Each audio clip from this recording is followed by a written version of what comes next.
दुनिया की पॉपुलेशन में तकरीबन 2.3 यानी 2.3 बिलियन लोगों को हेपेटाइटिस एक ना एक फॉर्म में मौजूद है। इनमें से तकरीबन 90% लोगों को हेपेटाइटिस बी और सी है और बाकी लोगों को हेपेटाइटिस की दूसरी फॉर्म्स हैं। आज हम बात करेंगे हेपेटाइटिस के बारे में। हेपेटाइटिस को समझने के लिए आपको ये लफ्ज़ भी समझना ज़रूरी है। हेपेटाइटिस के अगर हम दो टुकड़े कर लें, हेपा और आइटिस। हेपा से मुराद लिवर और आइटिस से मुराद इन्फ्लेमेशन। तो ये लिवर की इन्फ्लेमेशन है।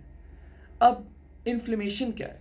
इन्फ्लेमेशन वो रिएक्शन है जो आपकी बॉडी करती है कोई भी डैमेज, कोई भी फॉरेन चीज़ के आपकी बॉडी के एंट्री होने के बाद।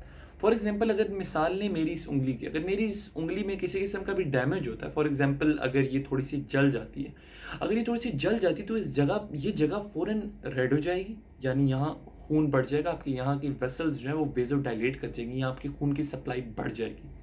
अब खून की सप्लाई जब बढ़ गई है, उसके साथ साथ टेम्परेचर भी ज़्यादा हो जाएगा।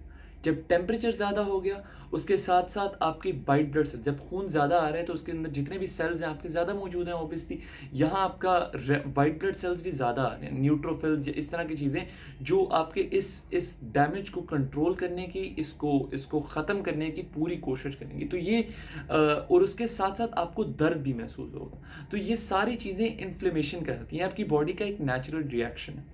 तो इस तरह आपके लिवर को भी हेपेटाइटिस में किसी ना किसी किस्म का डैमेज हो रहा होता है और इस डैमेज की वजह से आपकी बॉडी उस जगह को इन्फ्लेम करती है, उसे इन्फ्लेमेशन कहते हैं। अब हेपेटाइटिस क्योंकि एक ब्रॉड टर्म है, हेपेटाइटिस से मुराद लिवर की इन्फ्लेमेशन और वो किसी भी वजह से हो सकती है। हम इस वीडियो में बात करेंगे वायरल हेपेटाइटिस की और वायरल हेपेटाइटिस में भी हम बात करेंगे हेपेटाइटिस ए की। अब अगर हम बात करें किसी भी किस्म के वायरस की, तो वायरसेस को कुछ खास किस्म के सेल्स पसंद होते हैं। जिस तरह अगर हम बात करें हर्पीज़ वायरस की, तो हर्पीज़ को आपके स्किन के सेल्स पसंद होते हैं।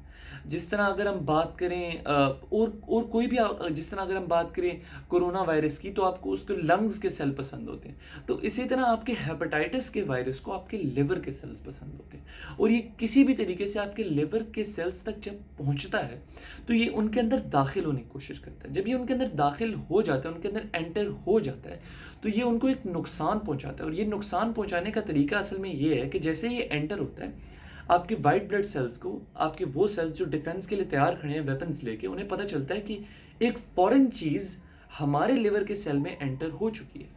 तो बेसिकली वो वाइट ब्लड सेल आता है और उस लिवर के सेल को डिस्ट्रॉय कर देता है और इस तरीके से आपके ज़्यादा सेल्स को नुकसान पहुंचना शुरू हो जाता है। और जब ये सेल डिस्ट्रॉय हो गया, जब ये सेल डिस्ट्रॉय हो जाता है, तो इसके साथ इन्फ्लेमेशन होती है। जब इसके साथ इन्फ्लेमेशन होती है तो आपको सिम्टम्स आते हैं और सिम्टम्स की अगर हम बात करें तो सिम्टम्स में जो कॉमन सिम्टम है वो होता है हेपेटोमेगली, यानी लिवर का साइज बड़ा हो जाना, आम साइज से ज़्यादा बड़ा हो जाना। उसके साथ साथ फीवर्स यानी बुखार होना, उसके साथ साथ नोज़िया यानी मतली होना, उसके साथ साथ जॉन्डिस। जॉन्डिस, अब मैं जॉन्डिस के बारे में आपको समझाता चलूँ कि लिवर आपकी जिस्म का एक बहुत इम्पॉर्टेंट ऑर्गन है और इसके बहुत सारे फंक्शंस हैं। इन फंक्शंस में से एक आपका ये है कि बिलिरुबिन को एक ऐसी फॉर्म में कन्वर्ट करना। बिलिरुबिन एक केमिकल है आपकी बॉडी में। बिलिरुबिन को एक ऐसी फॉर्म में कन्वर्ट करना जिसको आपकी बॉडी से निकाला जा सके। अब ये बिलिरुबिन कन्वर्ट नहीं हो रहा एक उस फॉर्म में जिसको निकाला जा सके। बेसिकली अनकॉन्जुगेटेड बिलिरुबिन को कॉन्जुगेट किया जाता है।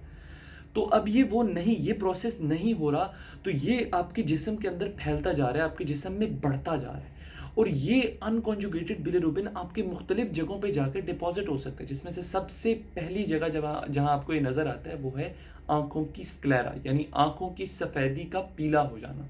उसके अलावा पूरे जिस्म में भी पीलाहट महसूस हो सकती है।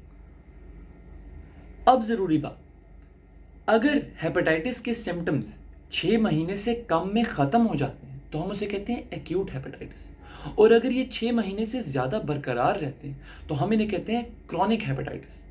अब हम इस वीडियो में बात कर रहे हैं हेपेटाइटिस ए की। तो हेपेटाइटिस ए आमतौर पे करता है आपका, ज़्यादातर केसेस में, मोस्टली केसेस में आपका करता है एक्यूट हेपेटाइटिस। हेपेटाइटिस ए की अगर हम स्प्रेड की बात करें, यानी ये डिजीज़ फैलती किस तरह है, तो ये वायरस फीकल ओरल कांटेक्ट से फैलता है। फीकल ओरल कांटेक्ट का मतलब ये है कि स्टूल, आपका कांटेक्ट स्टूल से हो और बेसिकली अनहाइजीनिक कंडीशंस में ये वायरस फैलता है। तो ऐसे लोग जिनको साफ पानी के साथ कांटेक्ट ना हो, या फिर एक बहुत ही या फिर ऐसे लोगों के साथ आप रह रहे हो जब आपका कांटेक्ट वायरस के साथ ज़्यादा हो, जिस तरह हॉस्पिटल सेटिंग्स में हो गया, या फिर आप क्लोज क्वार्टर्स में ज़्यादा लोगों के साथ रह रहे हैं, तो ऐसी अनहाइजीनिक कंडीशंस में आमतौर पर हेपेटाइटिस ए एक शख्स से दूसरे शख्स में बहुत तेज़ी से फैल सकता है और फीकल ओरल कॉन्टैक्ट से फैलता है। डायग्नोसिस की अगर हम बात करें तो जैसा मैंने आपको पहले समझाया कि अनकॉन्जुगेटेड बिलिरुबिन बढ़ा हुआ होता है इन पेशेंट्स जिनको लिवर डिजीज होती है। तो सबसे पहले आपने अनकॉन्जुगेटेड बिलिरुबिन आप देखें तो वो आमतौर पे एलिवेटेड होता है। उसके साथ साथ आपके लिवर एंजाइम्स, जब भी आपके लिवर को किसी भी किस्म का नुकसान पहुंचता है तो आपके लिवर एंजाइम्स एलिवेटेड होते हैं। उसमें आपका आता है SGLT SGPT, यानी ALT और AST। आपके ALT और AST भी हेपेटाइटिस में, वायरल हेपेटाइटिस में एलिवेटेड होते हैं और आमतौर पे आपका ALT ज़्यादा एलिवेटेड होता है आपके AST से। इसके साथ साथ हम हेपेटाइटिस ए की सीरोलॉजी भी यूज़ करते हैं इसके डायग्नोसिस में। हेपेटाइटिस ए में अगर IgM पॉजिटिव है तो आपका एक्यूट इन्फेक्शन है, और अगर IgG पॉजिटिव है तो आपका रिजॉल्व्ड इन्फेक्शन है। हेपेटाइटिस ए का ट्रीटमेंट जो है वो मेनली सपोर्टिव होता है, यानी इसमें पेशेंट खुद ही रिजॉल्व करता है, आपका इन्फेक्शन खुद ही रिजॉल्व करता है, पेशेंट खुद ही रिकवर करता है। और डॉक्टर्स का काम इसमें यह है कि आपने पेशेंट की रिकवरी को हेल्प करना है, उसमें आपको उसको सपोर्ट करना है, और आपने एडवाइस करते हैं जिस तरह आप फ्रूट्स और वेजिटेबल अपनी डाइट में ज़्यादा रखेंगे, वाइटामिन अपनी डाइट में ज़्यादा रखेंगे, कोई भी ऐसी चीज़ जो वाइटामिन में रिच होंगी, और उसके अलावा आपने लो फैट, लो कार्ब और हाई प्रोटीन डाइट रखनी होती है। उसके साथ साथ आपने हाइड्रेटेड रखना होता है अपने आप को, जिसमें आपने 3 से 4 लीटर पानी और नेचुरल फ्रूट जूसेस भी पी सकते हैं। और फीवर मैनेजमेंट के लिए आमतौर पे पैरासीटामोल भी प्रिस्क्राइब की जाती है।